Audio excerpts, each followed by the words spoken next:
জায়গায় ব্যবসা নিয়ে, পারিবারিক ঝামেলা নিয়ে, এটা নিয়ে মসজিদে এসে আপনি এখানে দাঁড়াতে পারবেন না, আমি এখানে দাঁড়াবো, আপনি ওই লাইনে দাঁড়াতে হবে, আমি এই লাইনে দাঁড়াবো, আপনি এই নামাজ পড়তে পারবেন না, আমি এই নামাজ পড়বো, এটা মসজিদে করা যাবে?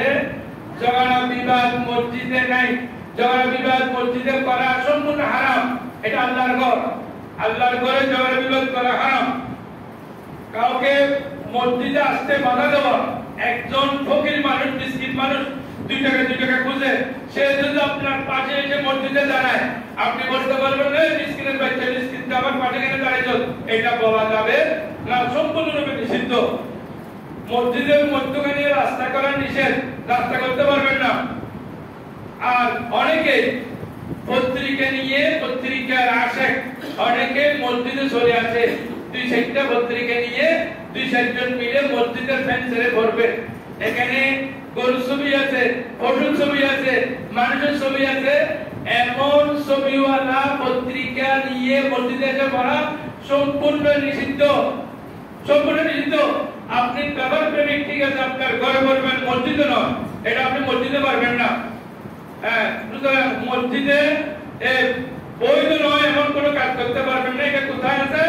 মজলিসুল কৌসুল ইসলামিয়ে 22 খণ্ড 121 এর মধ্যে এটা আছে।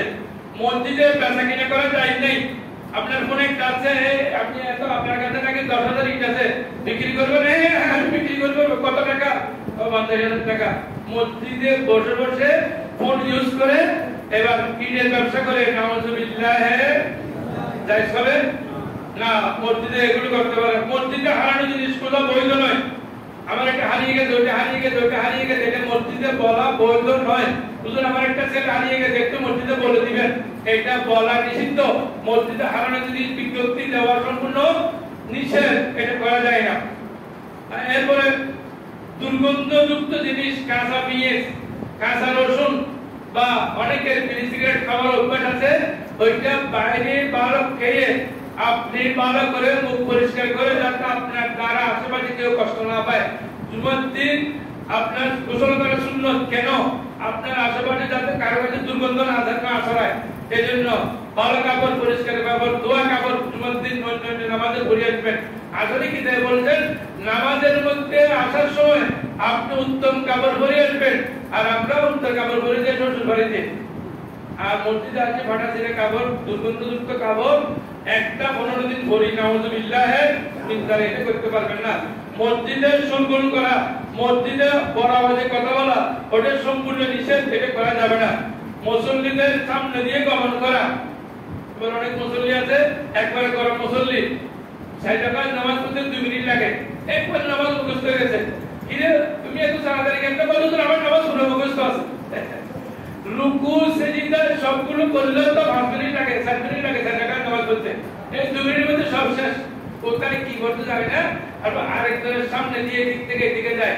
এই বুখারী শরীফের হাদিসের মধ্যে আমি গতকালই বলছি, আমাকে একদম দেখাই যাওয়া যদি দেখেন, আমি বলছি এই যদি সামনে দিয়ে হাঁটা কি করে জানতো, সে একদিন দাঁড়িয়ে থাকতো।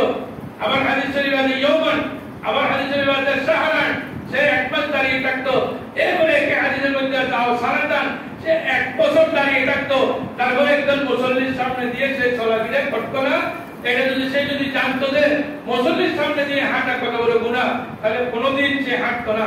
সুতরাং এটা কোনো সময় কোনো অবস্থায় আপনি এটা করতে পারবেন না, মুসল্লির সামনে হাঁটতে পারবেন না। অন্যর জমিতে জোর করে মসজিদ করা যাবে না, সরকারি জায়গায়ও জোর করে করা যাবে, সরকারি জায়গায় করা যায় না। কেন? সরকারের টাকা ভরিয়েছে, আমি করতেছি। সরকারের যে জায়গা আছে ওই জায়গার মালিক বাংলাদেশে 16 কোটি মানুষ। 16 কোটি মানুষ থেকে অনুমতি নিয়েছেন। সরকারের জায়গা মানে সরকারের তো আর নিজস্ব কোনো জায়গা নেই। সরকারের জায়গায় যেগুলো আছে জনগণের সম্পদ। সুতরাং এই সরকারের জায়গায় আপনি ইচ্ছে করলে খাস জমিতে মসজিদ করতে পারবেন না অনুমতি ছাড়া। অনুমতি ছাড়া কারো জায়গায় জোর করে কোনো মসজিদ করা যায় না। এরপরে মসজিদ নির্মাণ করতে পারবেন না অবৈধ টাকা দিয়ে। অবৈধ টাকা দিয়ে মসজিদ করা যায় না, সুতরাং অবৈধ টাকা দিয়ে মসজিদ করবেন না। এই যে আমাদের এখানে অনেকে লটারি মারে, অবৈধ লটারি। অবৈধ লটারির মধ্যে বিদেশে 1 কোটি টাকা সে ইনকাম করেছে, সে বাংলাদেশে এসে 20 লাখ টাকা খরচ করে মসজিদ একটা করে দিয়েছে 1 কোটি টাকা থেকে। এটা মসজিদ হবে? মসজিদ হবে? আর লটারি তো সরকার, লটারি তো চাইতে নেই, লটারি চাইতে নেই, কিতাবের মধ্যে লটারি চাইতে। এই যে আমাদের এখানে অনেকে পড়শি প্রেমিক আছে, পড়শি প্রতিযোগিতা পাগল হয়ে যায়। পড়শি প্রতিযোগিতা ইসলামের দৃষ্টিতে সম্পূর্ণ হারাম, সম্পূর্ণ হারাম। আপনি যে 10,000 টাকা দিয়ে নিলেন, আপনি মাছ পেয়েছেন একটা মাছের দাম নিলে 1,000 টাকা হলো, আর 9,000 টাকা আপনার চলে গেছে। সুতরাং এই জন্য, অথবা আপনি 10,000 টাকা নিয়েছেন, আপনি মাছ পেয়েছেন 30,000 টাকা, তখন মালিকের ক্ষতি হয়েছে। সুতরাং যে জিনিস পড়শি প্রতিযোগিতা, এটাও হারাম, এটাও করা যাবে না।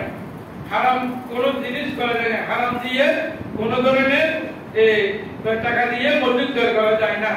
কুড়িয়ে বাবা টাকা, কত টাকা পেয়েছে এক কথা হুজুর ঘরে গেলে বেশি না, 60,000 টাকা আছে, একটু আপনাদের মসজিদে দিয়ে দেন। নাউযুবিল্লাহ। এমনি একটা বৈধ টাকা না, অবৈধ টাকা, কি মুসলমানের টাকা না অন্য ধরনের টাকা, কুড়িয়ে বাবা টাকা দিয়ে মসজিদ করা যাবে না। সুতরাং এই সমস্ত জিনিস মসজিদের সম্পদ, মসজিদের জিনিস ব্যক্তিগত কাজে খতিব সাহেব ব্যবহার করতে পারবেন না, মসজিদের সভাপতি সাহেব ব্যবহার করতে পারবেন না, মসজিদের কমিটি কেউ ব্যবহার করতে পারবেন না, মসজিদের সেক্রেটারি সাহেব সভাপতি সাহেব ব্যবহার করতে পারবেন না, ক্যাশিয়ার সাহেব ব্যবহার করতে পারবেন না ব্যক্তিগত কাজে। আমরা মুসল্লিরা কি ব্যবহার করতে পারবো না? পারবো?